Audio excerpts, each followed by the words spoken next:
Hello everybody, my name is Star Wars Boy, how are you? And welcome back to the channel for a brand new Star Wars Battlefront 2 video. There are a ton of heroes in Battlefront 2, more than 20 actually, each with their own abilities, stats, and star cards, which is what we're going to be looking at today. We will be going over each hero and going over my personal star cards, loadouts for each hero and villain in Galactic Assault and Supremacy. Keep in mind that these cards are just my opinion, and that these are not the only cards you can use, but through my personal playtime, I found them to be the best. So, without further ado, let's get started on with the video. Starting off with Boba, and he is definitely a tricky hero to use and has received a ton of nerfs to his star cards. The first card I'm going to recommend is the Born to Fly card, which lets Boba's jetpack fuel refill faster when not being used. Boba's jetpack is his main advantage, so being able to refill it faster while on the ground is going to help out a lot. The next card I'm going to recommend is the Born to Fly card, which lets Boba's abilities recharge up to 20% faster while in the air, but increases his health regeneration to start 1 second later. Getting to use his 40 Hunt and Rocket Barrage more often is definitely going to help you out in your gameplay, and I cannot recommend this card enough. His last card is the Fuel Efficiency card, which makes Boba's fuel burn slower while flying, which again is going to let you use that jetpack so much faster and more often. Next up, we have Bossk, who in the right hand is nearly unstoppable. The first card I'm going to recommend is the Name Your Poison card. With this card active, Bossk regenerates his health while staying in his Dioxis grenade. While Bossk can regenerate all his health back to full, it does take a while and sometimes you just don't have that time. So this card can help you get a ton of health back really quickly. The next card is his Unrelenting Predator, which reduces the recharge rate of all his other abilities when getting kills with Predator instincts. This card is absolutely insane, as you are basically getting rewarded for using his best ability. His mines and Dioxis grenades are absolutely incredible, so being able to use them again faster is great. His final card is his Ultimate Predator card, which extends the duration of Predator instincts per kill. Again, this is Bossk's best ability, so this card is pretty much a given use. Next up is Chewbacca, and while he is tough to start off with a lot of experience, a good Chewbacca can hit the enemy team where it hurts. The first card I'm going to recommend is his bonus health card, which pretty much speaks for itself. The next card is Echoing Roar, which extends the duration of Furious Bowcaster for each kill. This ability absolutely shreds, so this card is definitely going to help you when you're going on streaks.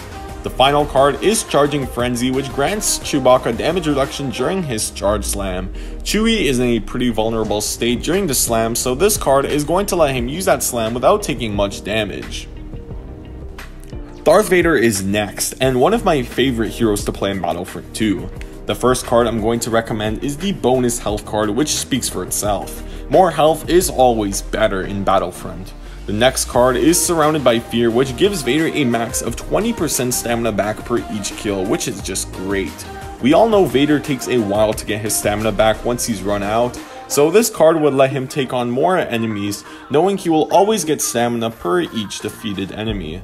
His final card is There Is No Escape, which lets his lightsaber travel 50% farther.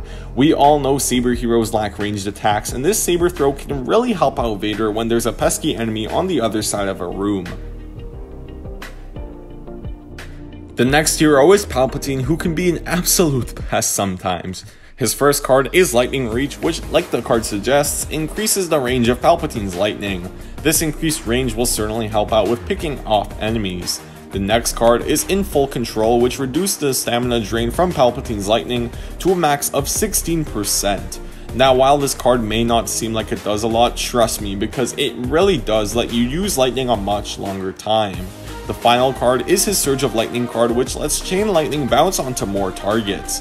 When used correctly, this ability can absolutely shred squads of enemies. There will be a time when I use this ability on one trooper, and I kill 4 other enemies behind a corner, so using this card will definitely get you a bunch of more multi-kills. Han Solo is next, and is an absolute beast. The first card is the Broad Shoulders card, which gives Han a max of 40% damage reduction during his shoulder charge. You can use this ability one of 2 ways: taking less damage while running towards enemies, or taking less damage running away, making this card very useful. The second card is Airburst, which essentially lets the Detonite charge deal 20% more damage when detonated mid-air. Most Han players do this anyway, as it gives the enemies less time to get away, so this card is a great pick. The last card is the heavily modified blaster card, which allows Han's DL-44 to build less heat, meaning you are going to be able to fire for much longer without having to cool down your blaster. Next up, we have Iden, who is one of the better blaster characters in the game and can be an absolute menace when playing as a light side hero. The first card we have is the Alternative Methods card, which allows her to use her alternate fire up to 25% more, which is crazy. We all know how good that alt fire is against troopers and heroes, so this card will capitalize off that. The second card is Droid Batteries, which reduces the cooldown of her Droid Stun and Droid Shield by a max of 25%. Both these abilities are really helpful, so this card is going to make them available again much faster. The final card is the Cooled Blaster card, which allows Iden's TL-50 to build up to 15% less heat when firing. Just like Han, Iden's blaster is top tier, so being able to fire longer before cooling down is a given.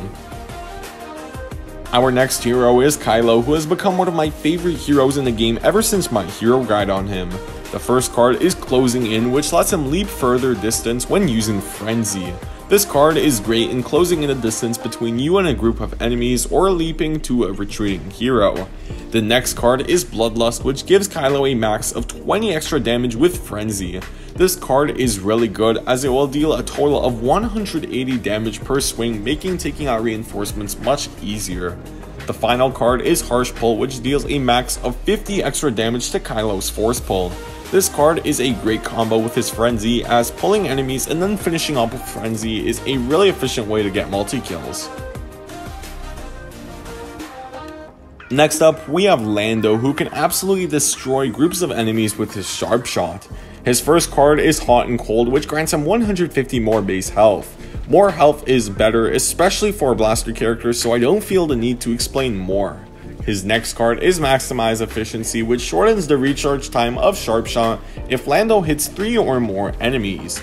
This card is amazing because whenever you use Sharp Shot, chances are you're going to be wanting to hit as many enemies as possible, and doing so will recharge the ability up to 40% faster, which is crazy. His last card is Wide-Eyed, which lets Lando target enemies with Sharp Shot from farther away. This is excellent on maps like Hoth and Geonosis, so I definitely recommend using it. Next up, we have Leia, who has received some massive changes since launch, making her much more of a threat.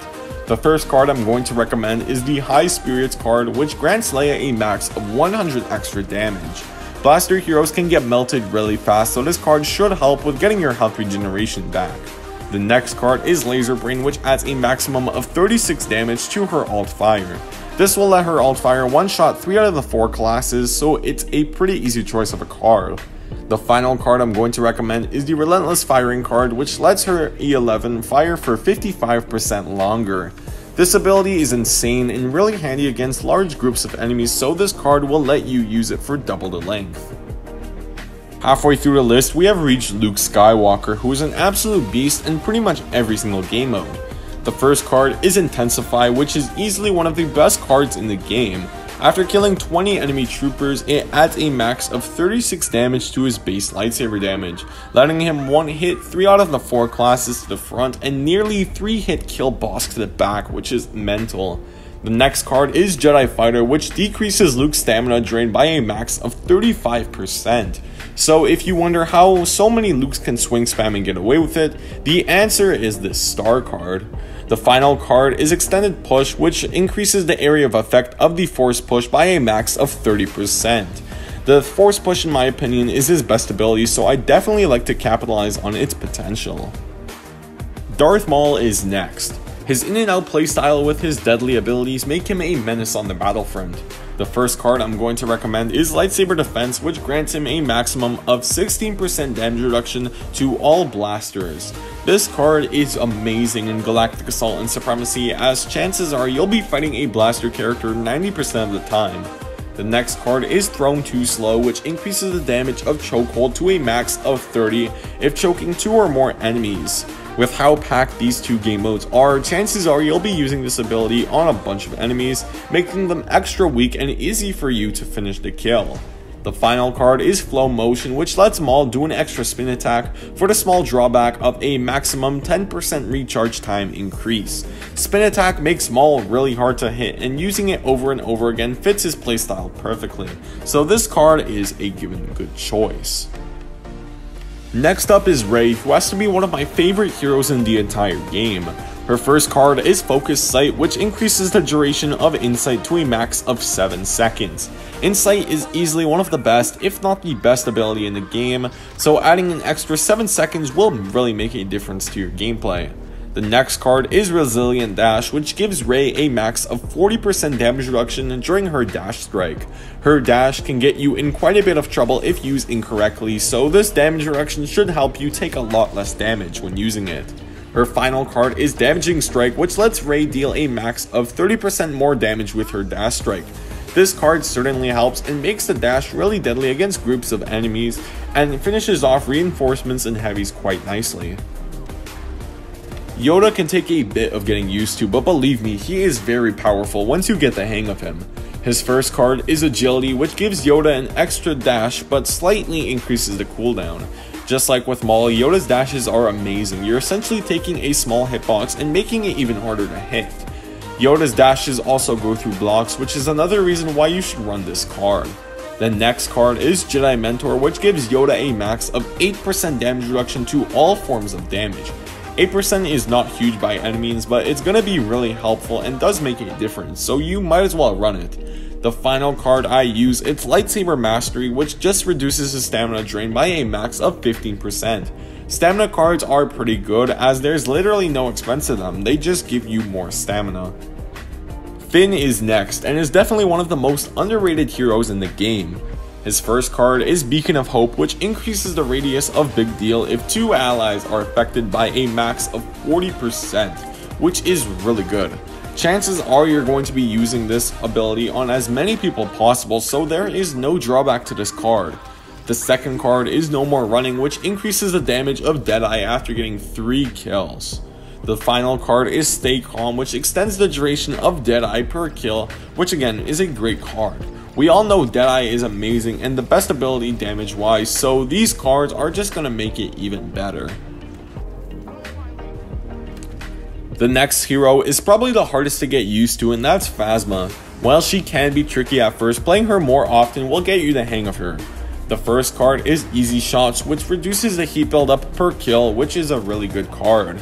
It can reduce the heat by a whopping 60%, so considering Phasma's time to kill, this card is a great choice.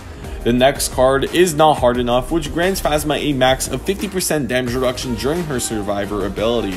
So with this card, not only will you get the 200 health that the ability offers, but you will also get a damage reduction, making her really tanky. Her final card is Safety First, which grants her up to 60 more health with Survivor, which pretty much speaks for itself. Next up, we have Grievous, who has to be one of my favorite heroes in the entire game. The first card I use with him is Beating Heart, which increases his health regeneration up to 100. With his terrible blocking stamina, Grievous can take a lot of damage, so I highly recommend this card. The next card is Line Up Weaklings, which deals more damage with Claw Rush once one enemy has been hit. We all know just how powerful Grievous's Claw Rush is, so adding more damage to it is a great bonus. The final card is Sith Trained, which increases his lightsaber damage by a max of 30 at the expense of a higher stamina drain. I started using this card a lot more, mainly because it fits Grievous's playstyle so well, with him being able to deal maximum damage before retreating. The king of defense he is, Obi Wan Kenobi can be a really big threat with his deadly abilities and near unbeatable stamina. The first card I'm going to recommend is Jedi Resilience, which increases his health regeneration to a max of 100. Obi-Wan's health regen is one of his biggest pros. He can go down all the way to 400 and still heal all the way back up. The next card is Perfect Defense, which decreases his stamina drain by 40%, which is crazy. If you ever wonder how all those Obi-Wan players can block for so long, this is simply the answer. The final card is Forward, which increases his defensive rush damage to a max of 40. I think this is his best ability, as it blocks all damage from the front while cutting down any enemies in your way. So this card is going to help you against those heavies and reinforcements. Count Dooku is up next, and while he's not the best in Trooper game modes, he does have some amazing star cards. The first card is Sith Control, which just like Obi-Wan and Grievous gives him more health regen. With someone like Dooku who doesn't have ranged attacks, this health regeneration will be very helpful. The second card is Finesse, which when maxed out drains 35% less stamina when attacking and blocking. I think we all know why this card is helpful, so I'm not going to go too much into it. The final card is Initiative. Every 15 seconds, Dooku deals 15 damage with his lightsaber. This is good for obvious reasons, being able to quickly take out Ares or reinforcements with that extra 50 damage. Next up, we have the Chosen One, Anakin Skywalker, who has some great cards to choose from. The first card is Tenacious, which increases his max health up to 100 extra. We all know more health is better, so there's no reason not to run this card. The next card is Massive Strikes, which increases Anakin's saber damage at the expense of more stamina drain. Now, with Anakin's playstyle being really aggressive, I love running this card as it lets me take out enemies so much faster. The final card is Control, which increases the base radius of Heroic Might up to 5 meters. We all know Heroic Might charged up can clear out an entire objective, so making this ability even larger is insane for multi-kills. BB-8 may have been a weird inclusion to the game, but he is a great choice as a hero. The first card is Self Repairs, and yet again this card increases base health regeneration of BB-8. The second card is Head First, which lets BB-8 deal up to 40 extra damage with Rolling Charge.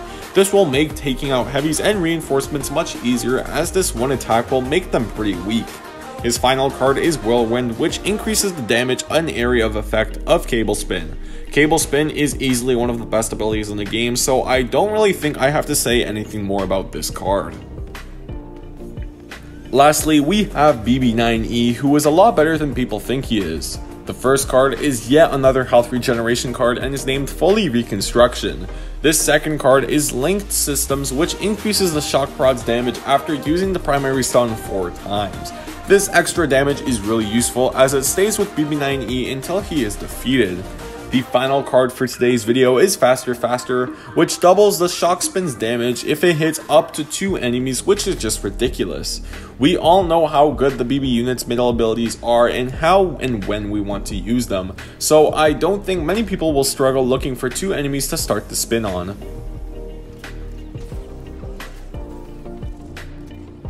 So that is gonna do it for this video, guys. This video took a lot of work to make, so if you could hit that like button and subscribe if you haven't already, it would mean a lot to me. See you guys next time, bye, and may the force be with you always.